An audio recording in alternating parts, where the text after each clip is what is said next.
Ну, натурально, что некоторые из вас народились в Беларуси, некоторые не только в Беларуси, но дійсно народились. Тому зараз песня Чикаборе. Так, она называется «Народился тут». Ведаете, песня была написана 12 годов назад, когда в Беларуси все было хреново. И, в принципе, 12 годов прошло, и оно так и засталось. И только Лукашенко вот это все это хреново. Не? Вы знаете, я никуда не сделался. Так что...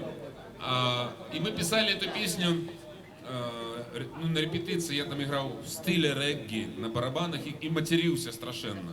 Я кричав, як мені надоело жити в этой стране. Ну, ви розумієте, про що я кажу, які слова я використовую. Треба куди-то валити. Ну, а валить, якби так, ну, а я ж народився, я патріот, я нікуди не поїду, і все, ну, вот. І нікуди не поїхав. Ну, зараз співаю перед вами.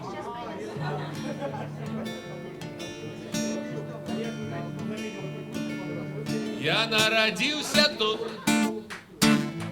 в Украине, под ширым небом.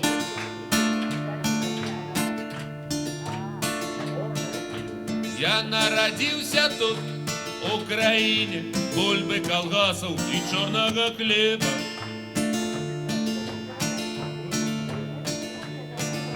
Я народился тут, в Украине, прописки из скрученных кранов.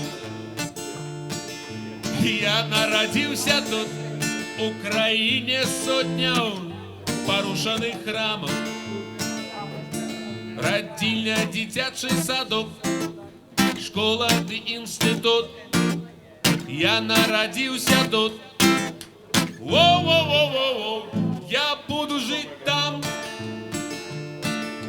А тут отпочивать. Воу, я буду жить там и тут спевать.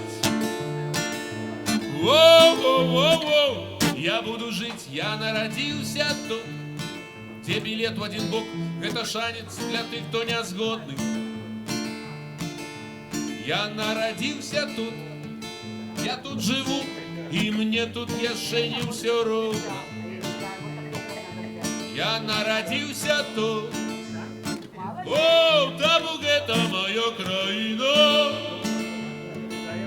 Я народился тут на 5 стагоддзяў пасля петербуржца з Карыны. Родильня, дзіцячы садок, школа и институт. Я народился тут. Воу-воу-воу-воу, я буду жить тут. Воу-воу-воу, я буду жить тут. Воу-воу-воу, я буду жить, я народился тут. Где нараджаться было небяспечна. Я народился тут, где все до всяго привыкают, але гэта мне недарэчна. Я ведаю, что послезавтра на наших колгасных палетках замест пустозелий полыну узыйдут белые и червоные кветки. Родильня, дитячий садок, школа и институт. Я народился тут. Воу-воу-воу-воу, я буду жить тут. О-о-о-о, я буду жить тут. Вот, пап-пап-пап, я буду жить тут. Значит, там, ребята, там, я поеду там. Ну, так, ну, хотя вы запрошаете. Дякую велике. То дараба.